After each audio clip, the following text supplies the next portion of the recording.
नमस्कार, बहुत स्वागत है आपका स्वदेश न्यूज में। मैं हूं आपके साथ अंजुल शर्मा और आप देख रहे हैं वुहान को इनाम। जी हां, कोरोना वायरस की उत्पत्ति कैसे हुई और ये वायरस कैसे फैला, इसे लेकर कई विश्लेषकों की एक राय ये भी है कि ये वायरस सबसे पहले चीन के वुहान शहर में स्थित लैब से फैला। हालांकि लैब से वायरस लीक होने की आशंका के बीच अब वुहान स्थित इंस्टीट्यूट ऑफ वायरोलॉजी को चीन के सबसे बेहतरीन वैज्ञानिक अवार्ड के लिए नॉमिनेट किया गया है।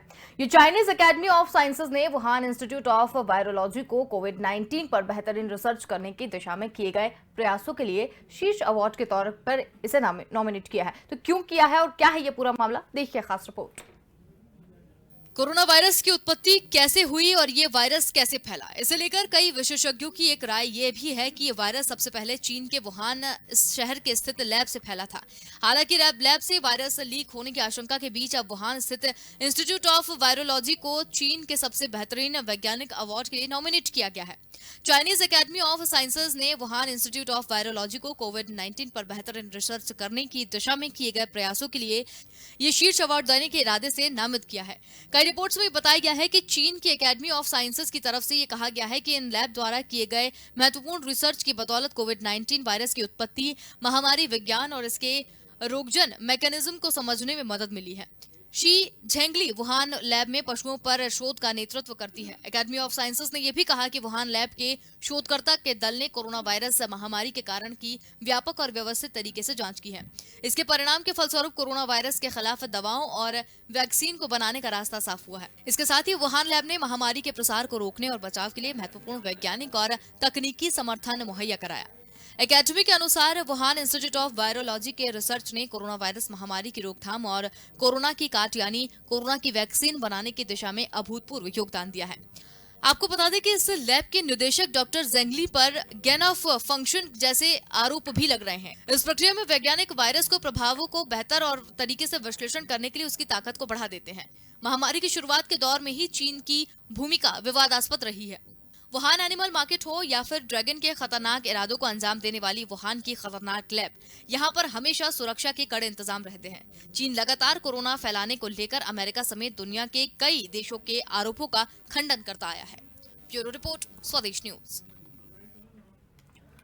तो यहाँ पर आपको बता दें कि एक वायरस दुनिया में आता है और वो तबाही मचा देता है और उसके लिए एक वुहान लैब को माना जाता है कि ये वायरस वहां से लीक हो रहा था और इसको लेकर कई तरह के शोध भी यहाँ पर किए जाते हैं। लेकिन अब उसी लैब को एक अच्छे शोध के लिए नॉमिनी किया जाता है, तो ये कहीं ना कहीं अपने आप में एक सवाल खड़े करने वाली चीज है। रिपोर्ट में यह भी बताया गया है कि चीन के एकेडमी ऑफ साइंसेज की तरफ से ये कहा गया है कि लैब द्वारा किए गए महत्वपूर्ण रिसर्च की बदौलत कोविड-19 वायरस की उत्पत्ति, महामारी विज्ञान और रोगजनक मैकेनिज्म को समझने में मदद मिली है।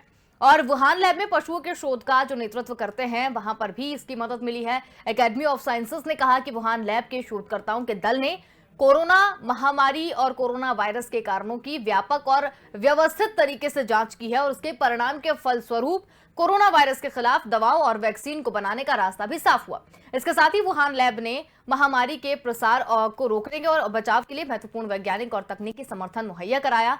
एकेडमी के अनुसार वुहान इंस्टीट्यूट ऑफ वायरोलॉजी की रिसर्च ने कोरोना वायरस महामारी की रोकथाम और कोरोना की काट यानी कोरोना की वैक्सीन बनाने की दिशा में अभूतपूर्व योगदान दिया है। आपको बता दें कि इस लैब के निदेशक डॉक्टर जेंगली ने गेन ऑफ फंक्शन जैसे प्रयोग करने के इनके ऊपर आरोप भी लगे हैं। इसका मतलब यह होता है कि इस प्रक्रिया में वैज्ञानिक वायरस के प्रभावों को बेहतर विश्लेषण करने के लिए उसकी ताकत को बढ़ाते हैं।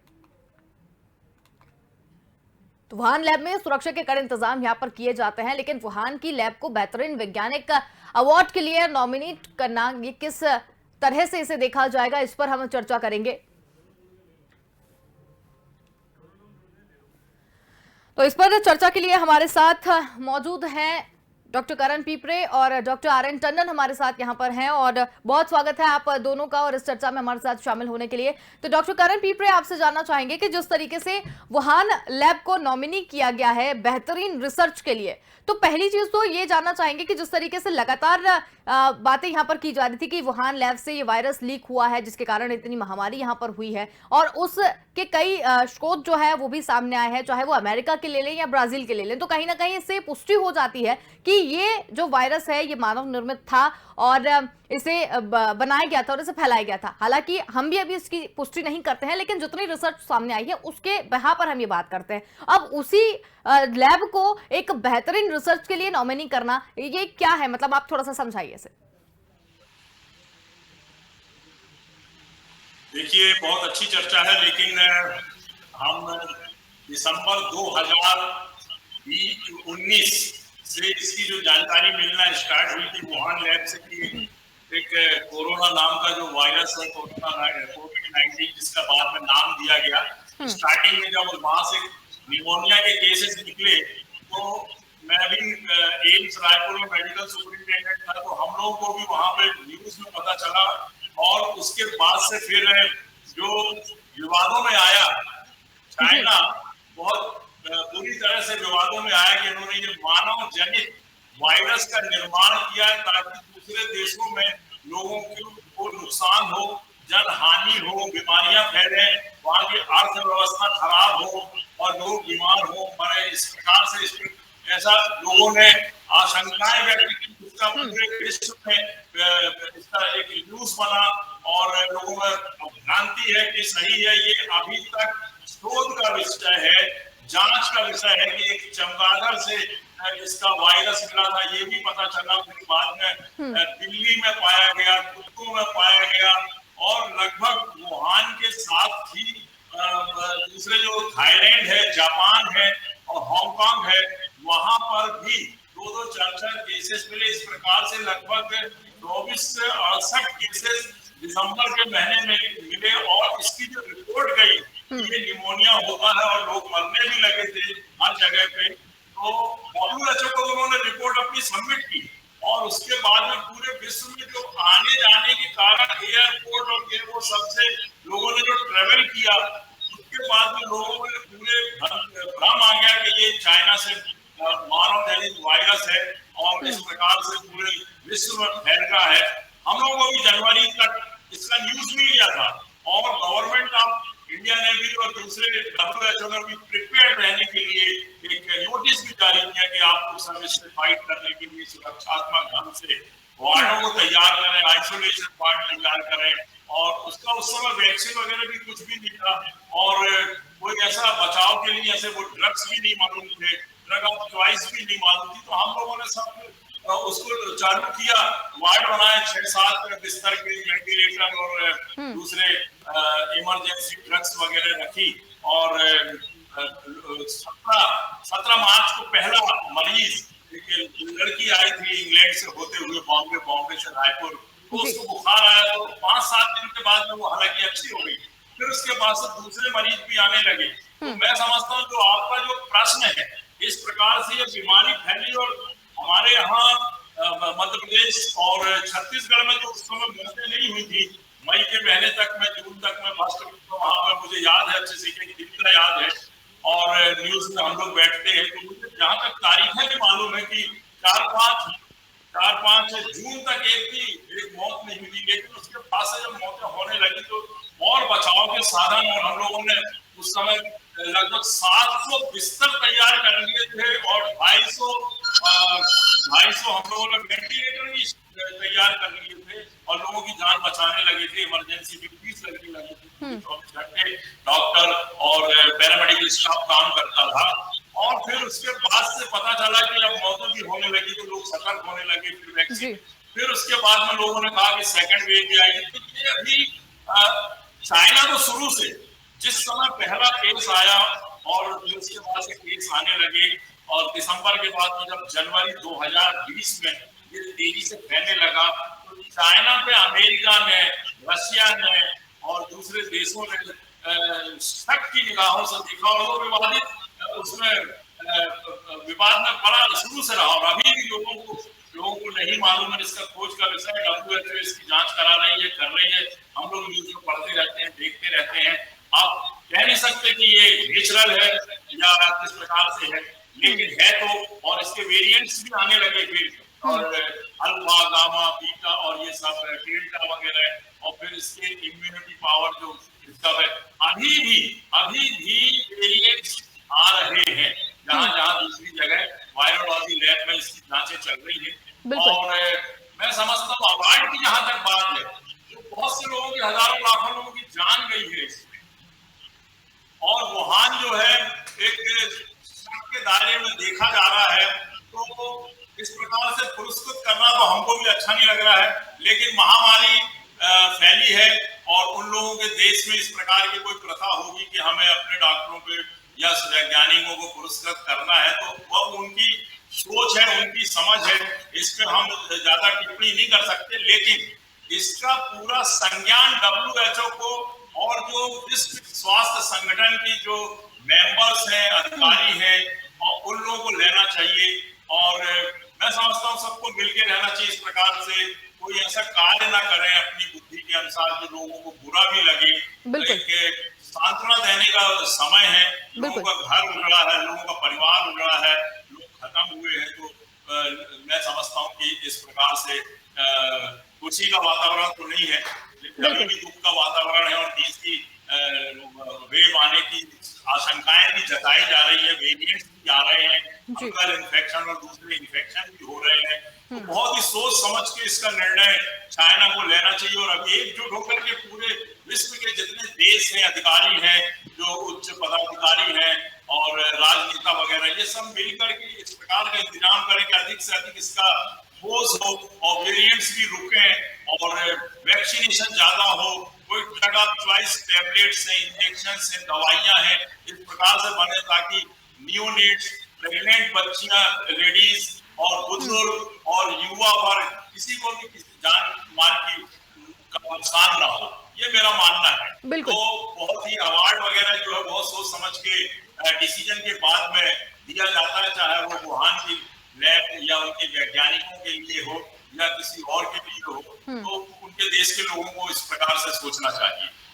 बिल्कुल करण जी, बहुत अच्छी तरीके से आपने यहाँ पर बताया। हमारे साथ डॉक्टर आर.एन. टंडन भी यहाँ पर जुड़े हुए हैं, उनसे भी सवाल ले लेते हैं। टंडन जी, आपसे जानना चाहेंगे कि जब इस पूरे मसले के ऊपर रिसर्च हम लोग कर रहे थे और रिसर्च में एक चीज निकलकर सामने आई है कि उस लैब के जो निदेशक हैं डॉक्टर जेंगली, उन्होंने गैन ऑफ ऑनर जैसे प्रयोग पर भी उनके ऊपर आरोप लग चुके हैं। मतलब इस प्रक्रिया में वैज्ञानिक वायरस के प्रभावों को बेहतर विश्लेषण के लिए उनकी ताकत को बढ़ा देते हैं। तो इसे थोड़ा सा आप विस्तार में समझाइए कि ये जो गैन ऑफ फंक्शन है, इसे किस तरीके से देखा जाए। शुरू से ही अगर देखें तो चाइनीज के वुहान लैब में ये सब टेस्टिंग और वायरस को किस तरह से इन्फेक्टिव बनाया जाए, कितनी सिवियरिटी उसके अंदर डाली जाए जिससे कि उसकी ट्रांसमिटेबिलिटी भी बढ़े और इन्फेक्शन जो इवेंट होता है वो भी बढ़े। तो इस तरीके की रिसर्च पहले भी इन्होंने चाइना ने की। इनके यहाँ जो केव में इन्होंने बैग्स को जाकर के वहां पर देखा और उसके अंदर से वायरस निकाल कर उनसे टेस्ट किया। उसके बाद फिर माइनिंग जो हो रही थी वहां पे लोगों को इन्फेक्शन हुआ, उनको भी टेस्ट किया। तो उस तरह से ये टेस्टिंग चलती आ रही है। वुहान की लैब के ऊपर बहुत सारे जो हैं वो एक्टिविटीज ऐसी होती रहती हैं जो वायरस की इन्फेक्टिविटी को बढ़ाने का काम करते रहते हैं। तभी देखिए उसी तरह से जिस तरीके की एक्टिविटी वहाँ चल रही है उसी के हिसाब से सिक्योरिटी उसको दी जाती है। ये नहीं लगता है इतनी हाई सिक्योरिटी जो है किसी और लैब को या किसी और शख्स को दी जाएगी जो कि किसी आम किस्म का काम को कर रहा है। ये खास किस्म के काम कर रहे हैं। पहले भी जैसे वायरसेस को इन्होंने बनाया और जिनमें बढ़ाई ताकत, बढ़ाई इन्फेक्शन की, तो ये सारे सस्पिशन तो चाइनीज के ऊपर शुरू से रहे। और दूसरी बात जब ये आई कि जब ये वुहान वायरस आया, पैदा हुआ, जिसको हम मान रहे हैं कि शायद वुहान लैब से लीक हुआ है, उन्होंने बहुत सारी बातें कही कि ये यहाँ से नहीं वहां से आया, पर उन्होंने कभी ओपनली आकर के अपने आप को प्रोटेक्ट करने के लिए नहीं कहा कि आप आइए, हमारी लैब खुली हुई है, हर एक आदमी को आप लीजिए, टेस्ट कीजिए, लैब को देखिए, सारे डेटा एनालाइज कीजिए कि हमने कहा वायरस है। अगर आपने थोड़ी सी भी ये होता है कि आपने ये काम नहीं किया है तो आप खुल के सामने आते हैं, आप अपोज करते हैं हर चीज को। आप अपोज करो दूसरों के एलिगेशन को और फिर भी आपकी लैब से ये सबको पता है कि वहाँ पे एक्टिवेशन हो रहा है, वायरस डेवलप किए जा रहे हैं। तो ये इस तरीके की जो लैब्स हैं जहाँ पे ये सब काम हो रहा है और ये सब उनकी आर्मी के अंडर देख रेख में ही सब काम को कराया जाता है, तो आप इसको समझ ही सकते हैं कि किस तरीके का एम चलता है। और बिल्कुल। जिस तरीके की बातें हुई कि ये लैब से माना जा रहा है, सब लोगों ने कहा। उस शुरू में अमेरिका ने बहुत बड़े बड़े आरोप लगाए, उसके बाद से वो थोड़ा शांत हो गए। अब दोबारा से फिर अमेरिका ने उनको ये कहा कि आप ये टेस्ट करो, ये आया वहीं से है। क्योंकि अगर एनिमल ओरिजिन का होता तो जो इनका पहला इंडेक्स मरीज था उसको क्यों नहीं एनिमल ओरिजिन का वो मिला? वो कभी वहाँ उस एनिमल मार्केट में नहीं गया। वहाँ पर जिन लोगों को देखा गया जिनमें इन्फेक्शन हुआ शुरू के 60 लोगों में, उसमें से 67% लोग तो मार्केट में कभी गए ही नहीं और उनका कोई आपस में इंटरलिंक भी नहीं किया गया कि ये मार्केट से आया है या वाइल्ड एनिमल से आया है, ये हुआ है।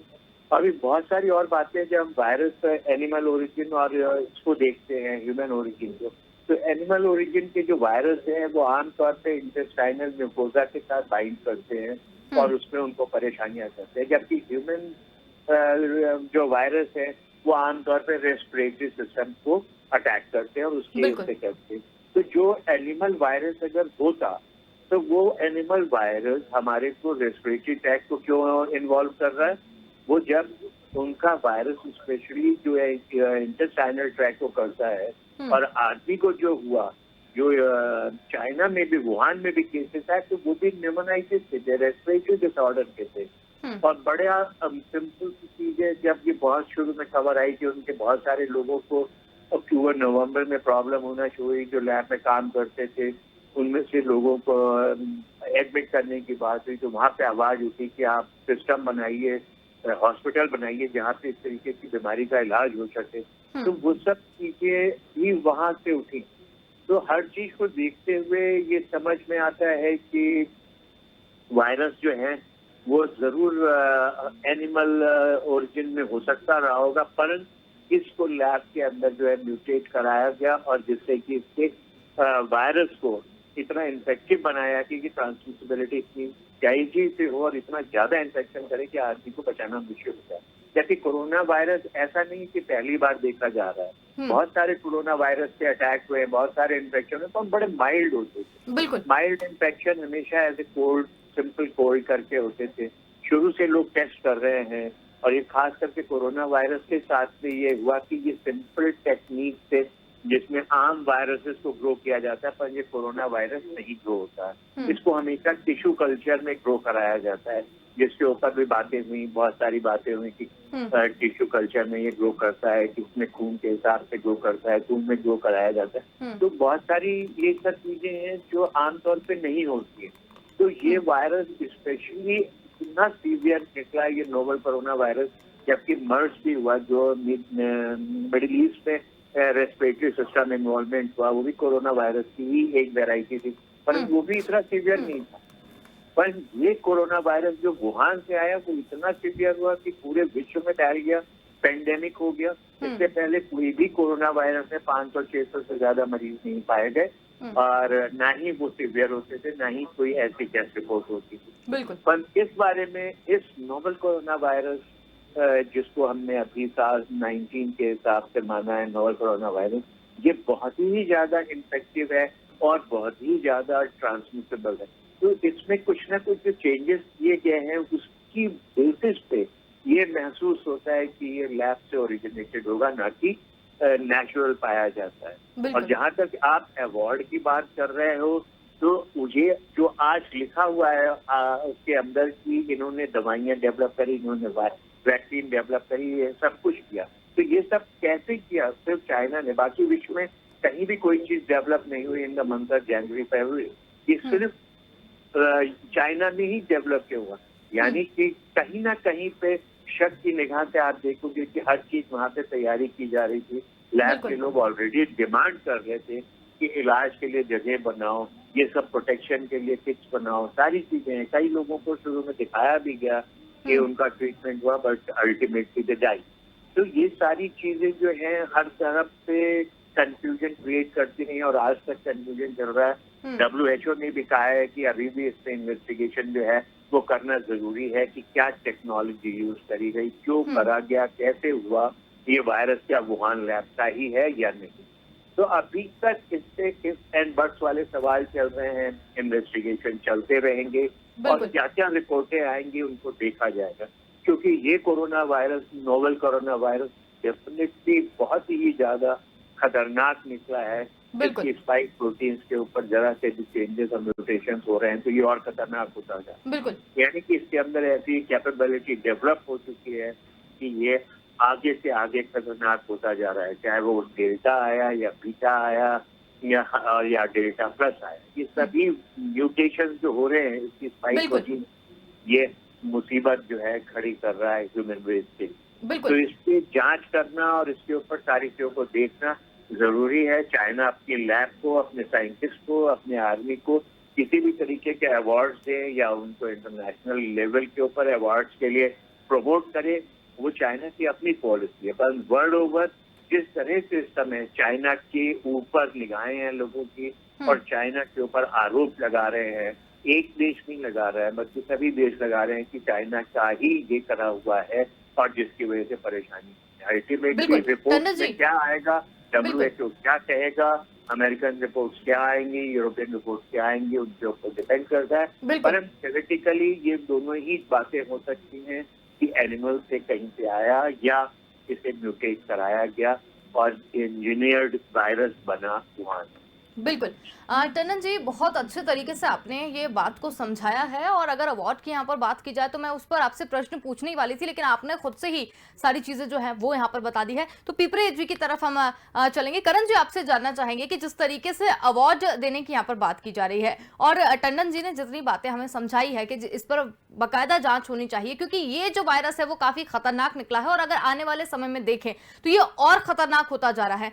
तो एक डॉक्टर होने के नाते आपसे एक सवाल ये है कि जिस तरीके से अपने आप को अवार्ड देने की यहाँ बात की जा रही है, वैक्सीन उन्होंने बनाई है, उनका ऐसा कहना है, जो रिसर्च उन्होंने करी है वो बेहतरीन रिसर्च के रूप में उन्होंने कही है। तो जो अलग देशों की अगर बात करें, जो अलग साइंटिस्ट थे, चाहे हम अपनी इंडिया की भी बात करें, अगर वहां के साइंटिस्ट भी यहाँ पर रिसर्च कर रहे हैं तो क्या सिर्फ चीनी जो रिसर्चर्स हैं उन्होंने जो चीजें यहाँ पर दी है तो क्या उसी का प्रयोग यहाँ पर किया गया है? देखिए, ये तो इनका जो वुहान इंस्टीट्यूट ऑफ वायरोलॉजी की जो रिसर्च है उनका ये मानना है कि हमने वायरस की खोज की है और उसके अगेंस्ट में जो मेडिसिन बनाई है, तो उनका देश के उनके देश ने उन्हें नॉमिनेट किया है कि इनको अवार्ड दिया जाए। हो सकता है कि बड़े बड़े नोबेल पुरस्कार भी इनको मिले, लेकिन ये तो सही है कि ये जो वायरस है वुहान की लेबोरेटरी, हालांकि वहां पर बहुत से अच्छे कड़े इंतजाम सुरक्षा के रहते हैं कि कोई ना वहां पर इस प्रकार के कार्य करें, और WHO की और सभी की वैज्ञानिकों की हर एक देश की उनकी नजर भी रहती है। तो अभी तो ये जब तक के इसके गहन इसका शोध ना हो और इसकी खोज भी जो भी है, हालांकि 13-14 महीने से विवाद में है, तो अभी तक इसकी जानकारी मैं खुद ही नहीं कह सकता अपनी ओर से, क्योंकि इनकी लेबोरेटरी में दूसरे जानवर हैं, पक्षी हैं और फिशेज हैं, ये सबका रिसर्च होता है। उसमें चमगादड़ का, कुत्तों का, बिल्ली का, गाय, बकरी, इसमें सब में है, और उसके जो वायरस पाए जाते हैं बीमारियों के, तो कुछ कह नहीं सकते इसमें। हम लोग अपने अंदाज से भी कुछ नहीं लगा सकते, ये जहाँ पर शोध का विषय है। और रही बात इनके पुरस्कार की, तो जो खोज कर रहे हैं वो लोग अपना अपना दावा कर रहे हैं कि हमने इसकी खोज की है, दवाइयां भी बना रहे हैं, वैक्सीन भी बना रहे हैं, हमने वायरस की भी खोज की है, लोगों की जान को बचाने के लिए ऐसे दावे कर रहे हैं। तो इस पे ज्यादा टिप्पणी करना जायज नहीं होगा, और इस पे नजर जो WHO ने और दूसरे देशों ने रखी हुई है उसका कुछ ना कुछ परिणाम जरूर आएगा, आगे जरूर आएगा। लेकिन अभी तो इसकी ड्रग ऑफ चॉइस बनाना, इसको रोकना, इसमें कुछ ऐसी मेडिसिन और वैक्सीन का लोगों के लिए इंतजाम करना, खोज करने की जरूरत हो, ये सब मिलके ही कर सकते हैं। बिल्कुल। अभी आपस में एक दूसरे पे आरोप प्रत्यारोप लगाने से बिल्कुल उस समस्या की जड़ तक हर देश अपने देश की जनता को बचाने के लिए बिल्कुल शोध का कार्य कर रही है, वैक्सीन बनाने का काम कर रही है। तो इसमें ह्यूमन बीइंग है वो जीतेगा, जो देश के साइंटिस्ट है वो जीतेंगे, और ये ऐसी बीमारियां महामारी जो होती है ये हारेंगी। बिल्कुल बिल्कुल करण जी, बहुत अच्छे तरीके से आपने इस चर्चा में हमारे साथ भाग लिया और इस चर्चा में जिस तरीके से आप लोगों ने जानकारी दी वो बहुत ही अच्छी जानकारी थी। और वाकई में ये जो मामला था कि वुहान लैब बेहतरीन वैज्ञानिक अवार्ड के लिए जो है नॉमिनेट किया जा रहा है, तो कई संशय थे और उन संशय पर आपने बहुत अच्छे तरीके से अपनी टिप्पणी यहाँ पर दी। बहुत धन्यवाद, आप हमारे साथ यहाँ पर जुड़े और इस पूरी चर्चा में शामिल हुए। तो यहाँ पर हम बात कर रहे थे कोरोना वायरस की उत्पत्ति कैसे हुई और ये वायरस कैसे फैला, और इसे लेकर विशेषज्ञों की एक राय ये भी थी कि ये वायरस चीन की वुहान शहर से निकले एक लैब से हुआ है, जहां पर इस लैब से वायरस के लीक होने की आशंका के बीच अब वुहान स्थित इंस्टीट्यूट ऑफ वायरोलॉजी को चीन का सबसे बेहतरीन वैज्ञानिक अवार्ड के लिए नॉमिनेट किया गया। लेकिन वो नॉमिनेट क्यों किया गया, क्या इसके पीछे यही कारण है कि चीन जिस तरीके से देखा जा रहा है पूरी दुनिया में, जिस तरीके से संशय की निगाह से चीन को देखा जा रहा है, उस पर कहीं ना कहीं पर्दा डालने की यहाँ पर जो है वो कोशिश की जा रही है। फिलहाल कितना ही देखते रहिए स्वदेश न्यूज। नमस्कार।